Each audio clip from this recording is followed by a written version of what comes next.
Welcome back. સમાચારો તરફ આગળ વાત કરીએ. ડાંગના નિંબરપાડા ગામે એક વ્યક્તિ તણાયો હતો.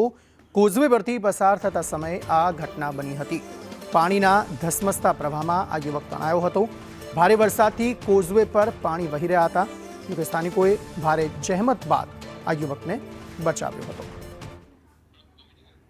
તો ડાંગના નિંબરપાડા ગામે આ બનાવ બન્યો, જેમાં ધસમસતા પાણીના પ્રવાહમાં એક વ્યક્તિ તણાયો હતો. કોઝવે પરથી પાણી પસાર થઈ રહ્યું હતું, તેમ છતાં પણ આ યુવક જે છે ત્યાંથી પસાર થઈ રહ્યો હતો. તે સમયે આ બનાવ બન્યો. તેણે બચવાનો પ્રયત્ન કર્યો, પરંતુ પાણીનો પ્રવાહ એટલો ફોર્સમાં હતો કે તે પોતાનું બેલેન્સ જાળવી ન શક્યો અને આ ધસમસતા પાણીના પ્રવાહમાં તે તણાયો હતો. ભારે જહેમત બાદ જે સ્થાનિકો હતા તેમણે આ યુવકને બચાવ્યો હતો. ડાંગના નિંબરપાડા ગામે આ બનાવ બન્યો છે.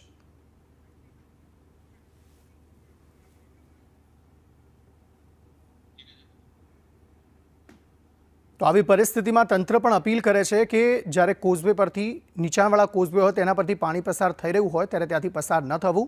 તેમ છતાં પણ લોકો જીવના જોખમે અહીંથી પસાર થતા હોય છે અને તેના જ કારણે આ બનાવ બન્યો છે અહીંયા ડાંગના નિંબરપાડા ગામે.